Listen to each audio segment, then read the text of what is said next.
कि हाँ हो सकता है, एतराज हो सकता है, कुछ स्कीम्स पर हमें लगता है कि हमें इस बिंदु पर बात कहनी चाहिए, और ये मैं विपक्ष के यानिब से बात कह रहा हूं, विपक्ष की तरफ से बात कह रहा हूं कि मुझे लगता है कि इसमें ये कमियां दिखती हैं।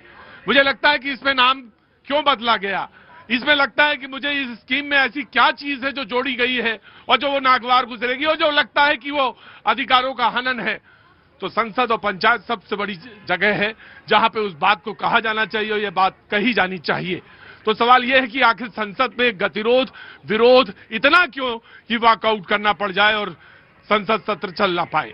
तो ये बात है, इसी पे बातचीत का रुख करेंगे। लेकिन वो जो लोग आज मौजूद हैं, मैं उनसे भी बातचीत का सिलसिला जोड़ेंगे। जो मेहमान हमारे साथ मौजूद हैं उनसे मैं आपका तारुफ करा देता हूं। अनुरुद्ध प्रताप जी, बहुत बहुत शुक्रिया। हरनाम जी, कांग्रेस का पक्ष रखेंगे, बहुत बहुत शुक्रिया। मोहम्मद फैज साहब, राजनीतिक विश्लेषक, बहुत बहुत शुक्रिया। सूर्या मैथिल जी, राजनीतिक विश्लेषक, बहुत बहुत शुक्रिया। राहुल दुबे जी, समाजवादी पार्टी के पक्ष रखने के लिए, जी जी बहुत बहुत शुक्रिया। और राहुल लाल जी, बहुत बहुत शुक्रिया, thank you so much. Raghavendra ji, Samajwadi party का पक्ष रखने के लिए बहुत बहुत शुक्रिया, थैंक यू सो मच। बातचीत का सिलसिला शुरू करते हैं। सबसे पहली बात ये, मैं कांग्रेस की तरफ ही आता हूं। संसद सबसे बड़ी पंचायत, सत्र चलेगा या नहीं चलेगा, उसमें गतिरोध आएंगे, मुद्दे हैं, ऑफकोर्स मैंने पहले भी कहा उसमें बातचीत हो सकती है, लेकिन किस तरह से कि वॉकआउट हो, राष्ट्रपति का अभिभाषण हो रहा उसमें भी गतिरोध बना और उसमें भी हो हल्ला हुआ। देखिए, संसद तो चलाने का काम सरकार का है और हम विपक्ष के नाते, एक जागरूक विपक्ष के नाते हम चाहते हैं कि आम आदमी के मुद्दे, जनता के मुद्दे इस संसद में, पंचायत में उठाए जाएं। हल्ले में बीच में खो जाते हैं, वो हल्ला के बीच में खो जाते हैं बातें। अरे भाई, जब सरकार, एक बात बताइए, सरकार देश में रोजगार की गारंटी को खत्म कर रही है, न्यूनतम वेतन नहीं बढ़ा रही है, नाम बदलने की राजनीति कर रही है, उस पर सरकार को चेताया जाएगा ना। सरकार को बताया जाएगा कि अनर्गल मुद्दों को हटाने की बजाय आप जो जनता से जरोकार रखने वाले मुद्दे हैं, जनता से जुड़े हुए मुद्दे हैं, उनको आप पटल पर लाइए, उन पर देश चर्चा करिए, पूरा देश जानना। मैं ये जानना चाहता हूं ये होगा कैसे। मैं आपको भी बुला लेता हूं और मैं इनके कुछ कंसर्न है, कह रहे जिम्मेदारी आपकी है, देश आपके हाथ में है, देश आप चला रहे हैं, तो आपकी जिम्मेदारी है, आप संसद भी चलाइए और हमें भी चलाइए। देखिए, सबसे बड़ा कंसर्न इनका यही है कि ये सत्ता में क्यों नहीं आ रहे हैं। तो ये चाहते हैं कि बीजेपी एंड मोदी जी इनको सत्ता में भी लाके बिठा दे। इनका हमेशा हैबिचुअल ऑफेंडर है विपक्ष के लोग। 2014 से जब सत्र चल रहा है तो कभी पेगासिस का मुद्दा लाके पूरा कियोस क्रिएट करेंगे। भैया, सत्र चलता है, जनता का गाड़ी कमाई का पैसा उसमें खर्च होता है, कम से कम सत्र चलने देते। पेगासिस में सुप्रीम कोर्ट कहता है मोबाइल जमा करिए, उसमें देखते हैं कोई भाई स्पाईवेयर, कोई मालवेयर कुछ भी है, भाग जाते हैं। हिंडनबर्ग का मुद्दा लेके आएंगे, फिर संसद को घेराव करेंगे, पता चलता हिंडनबर्ग ही बंद हो जाती है अमेरिका के अंदर, अब पता चलता दूसरा मुद्दा। तो हर 6 महीने में जैसे संसद सत्र शुरू होता है, इनका कोई एक मुद्दा होता है और मुद्दा इनका सिर्फ एक ही काम के लिए होता है कि संसद को कैसे कियोस क्रिएट किया जाए, कैसे जनता हित के मुद्दों को ना उठाया जाए। राष्ट्रपति जी का अभिभाषण हो रहा था, कितना अच्छा अभिभाषण था कि ये देश भगवान बिरसा मुंडा के 150वीं वर्ष की जयंती मना रहा है, सरदार पटेल की देश। मैं आऊंगा, इसी मुद्दे पे आऊंगा, मैं इस मुद्दे पे आऊंगा आपके।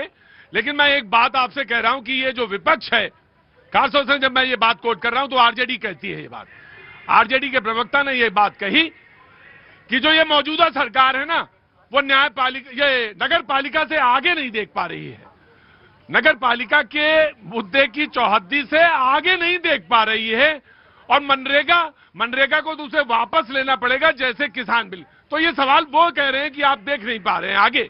देखिए, कौन देख पा रहा, कौन नहीं देख पा रहा।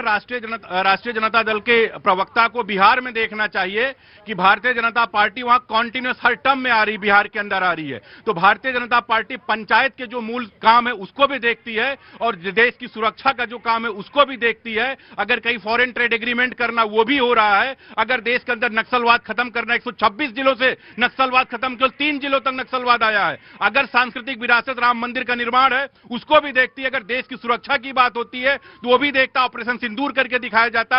अगर भारत में आत्मनिर्भरता की बात होती तो मेक इन इंडिया के तो ये बातचीत है, बातचीत का ये सत्ता पक्ष की बात है, लेकिन विपक्ष को ये लगता है। मैं समाजवादी पार्टी के प्रवक्ता को बुलाना चाहूंगा, वो अपनी बात रखें आके। देखिए, जहां तक सत्र की बात है, सभी को सहयोग करके उसमें आगे बढ़ना चाहिए और सबसे बड़ी जिम्मेदारी निश्चित रूप से सरकार की है, लेकिन विपक्ष की भी जिम्मेदारी है, इसमें कोई कहीं शंका नहीं है। अगर सरकार अपना अड़ियल रुख न रखे, सरकार भी नर्म रहे और विपक्ष भी के साथ मिलकर के अगर काम करे तो देश के तमाम जैसे मान लीजिए वो कह रहे हैं कि मनरेगा, मैं मनरेगा का विरोध करेंगे, विपक्ष कह रहा मनरेगा का विरोध करेंगे, उस पर हो हल्ला है। मनरेगा में पहले 100 दिन काम की गारंटी थी, वो ग्रामीण रोजगार की गारंटी थी, अब उन्होंने 125 दिन की ग्रामीण रोजगार की गारंटी की, तो विरोध का है, बात का है? देखिए, विरोध ये है कि अगर विपक्ष बोलेगा नहीं तो जो चीजें उन्होंने गड़बड़ की हैं वो ठीक नहीं होंगी। जैसे इसी में आपने कहा कि 100 दिन की बात करी थी, अब 125 दिन कर दिया है। भाई बात तो वो होनी चाहिए जो धरातल पर सही रूप से उतारी जा सके, क्योंकि पहले भी तमाम मामले हुए। प्रधानमंत्री जी ने 2 करोड़ नौकरी की बात कह दी थी, हर साल देंगे, लेकिन नहीं हो पाई ना। धरातल पर उतरना चाहिए। किसानों की आमदनी दोगुनी करने की बात की थी, वो भी धरातल पर नहीं उतारा जा सका। इन्होंने कहा था कि जो भी गरीब लोग हैं जिनके पास मकान नहीं है, उनको 2022 15 अगस्त 2022 तक उनको सबको मकान हो जाएंगे, उनको घर होगा, घर में नल होगा, नल में जल होगा, गैस कनेक्शन होगा। ये भी कहा था। 4 करोड़ पक्के मकान का तो ये कहते हैं। सुन लीजिए, वो नहीं दिए होंगे। मैं ये नहीं कह रहा हूँ कि सरकार कोई ऐसा नहीं है कि सरकार कोई चुप बैठ जाती, सरकार काम नहीं करती। मैं मानता हूँ, लेकिन मेरा काम है हल्ला मचाना, तो मैं मचाऊंगा। इनका काम क्या है? इन्होंने आपने पूछा ना, यहीं पे साफ साफ हो गया। आपने पूछा, एक्सपोज यहीं पे हो गए। जैसे कहा कि 100 दिन का पिछली सरकार में था, अभी 125 दिन की गारंटी मिल रही, उसमें बताइए, तो इधर उधर उधर उधर आए बाएं साएं जो होता है ना, वो बात करने लग गए। लेकिन जो टू द इनका काम क्या है? बिजनेस कमेटी की मीटिंग में जाएंगे, सर्वदलीय बैठक में बैठक करेंगे, कहेंगे ये चर्चा होनी चाहिए। लेकिन जैसे संसद सत्र शुरू होगा तैसे क्या? अरे भाई, संसद सत्र हो ही रहा ना, आपके लोग पार्लियामेंट में है ना, कम से कम वहां डिस्कशन करिए, कंस्ट्रक्टिव पॉलिटिक्स करिए ना। कंस्ट्रक्टिव पॉलिटिक्स कर रहे हैं, लेकिन आप जो लेकर के आए हैं, आपने कहा कि 60% राज्य सरकारें देंगी, पहले 10% देती थी। राज्य सरकारें जितनी भी देख लो, उत्तर प्रदेश की 8 लाख करोड़ उस पर कर्जा है, मध्य प्रदेश की सरकार पे 5 लाख करोड़ कर्जा है, गुजरात सरकार पे कर्जा है। जब सारी सरकारों पे इतना पहले से ही कर्जा है, अब आप बताइए, अगर 60% आप कर देंगे, पहले ही जब दिक्कत हो रही थी, ये मनरेगा का लगातार घट रहा था, उसमें भागीदारी घट रही थी, 10% देने के बावजूद आपने 60% कर दिया, तो इसका तो नाश कर दिया। राइट, मैं आ रहा हूं फैज साहब।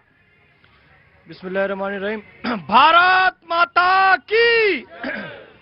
मैं थोड़ा स्टडी कर रहा था, संसद में 1 घंटे की कार्रवाई का खर्चा 1.5 करोड़ रुपए 2012 का ये आंकड़ा है। निश्चित रूप से अभी 5 करोड़ रुपए हो गया होगा। मैं किसी राजनीतिक दल से नहीं हूं, आप राजनीतिक विश्लेषक के रूप में आप मुझे बुलाते हैं। यहां जो लोग खड़े हुए हैं ना, इनके खून पसीने की कमाई से संसद की कार्रवाई होती है, तो इन्हीं पर चर्चा संसद पर होनी चाहिए, सकारात्मक और सार्थक चर्चा होनी चाहिए। ये नहीं कि जब चर्चा का समय आया आप सदन छोड़कर भाग गए। इससे जनता का भी नुकसान है और हमारी संसद का भी नुकसान है। राइट, मैं आया ऑफकोर्स। एक मिनट, हाँ बेटा बोलो, क्या नाम है? मेरा नाम अंशु है। हाँ बोलो अंशु। मैं ये बोलना चाहता हूँ, आप संसद पे बात करते हैं, तो आपने पिछली बार वंदे मातरम पे इतना टाइम वेस्ट करा, ठीक है, उसके जगह आप लोग जो हमारी देश के असली जो काम होने चाहिए उन मुद्दों पे बात। क्या उम्र है तुम्हारी? मेरी 17। हाँ। पिताजी की? 52। हाँ, बाबा है? हाँ हैं? पूछना वंदे मातरम के बारे में, ठीक है, बताएंगे वो तुम्हें। मैं ये नहीं कह रहा वंदे मातरम तुम्हारी बात पे विचार नहीं होना चाहिए, लेकिन वंदे मातरम पे बात जरूर होनी चाहिए। हाँ, वो तुम मेरा बात समझ गए। बाबा तक गया हूं तो मैं क्यों गया वहां तक, है ना? जो आज तुम मुस्कुरा रहे हो ना मेरे साथ में आंख डाल के, हाँ ठीक है, होना जरूर। विरासत पर भी बात होनी चाहिए, लेकिन हाँ ये बात सच है कि युवा का एक मुद्दा है, उस पर भी विचार होना चाहिए। कांग्रेस इस पर कुछ बात रखना चाह रही है। देखिए, सही मायनों में मुद्दे यही हैं। जब सरकार बात करती है कि जनता के सरोकार के मुद्दे उठाएं, आज महंगाई की बात होनी चाहिए संसद में, रोजगार की बात होनी चाहिए। जिस तरीके से एक सबसे बड़ी रोजगार योजना थी जिसमें 12-14 करोड़ लोगों को रोजगार कांग्रेस की सरकार में मनरेगा के द्वारा दिया गया, आज आपने फेडरल स्ट्रक्चर को तोड़कर राज्यों पर थोप दिया है और केंद्र सरकार अपने पास ले रही है, और उसमें रोजगार की गारंटी भी नहीं, और मिनिमम वेजेस भी जो 370 रुपए इतना पुराना चल रहा है, उसको हम चाहते हैं 400-450 रुपए तक बढ़ाया जाए ताकि लोगों को रोजगार मिले। सबसे बड़ी समस्या जब बेरोजगारी है तो आप नाम बदलने की राजनीति। मैं ये कहता हूं सबसे बड़ी बीमारी ये है, परेशानी ये है कि संसद में बैठ ना पाना। अगर आप बैठेंगे तो कितना बढ़िया सजेशन है, किसको एतराज होगा कि भाई लाइए 450 रुपए दीजिए। अरे साहब, हम तो संसद में भी जिरह बहस करना चाहते हैं जनता के लिए, संसद के बाहर भी बाहर तो आप करना चाहते हैं, संसद के अंदर नहीं आना चाहते। बिल्कुल आना चाहते हैं। राइट।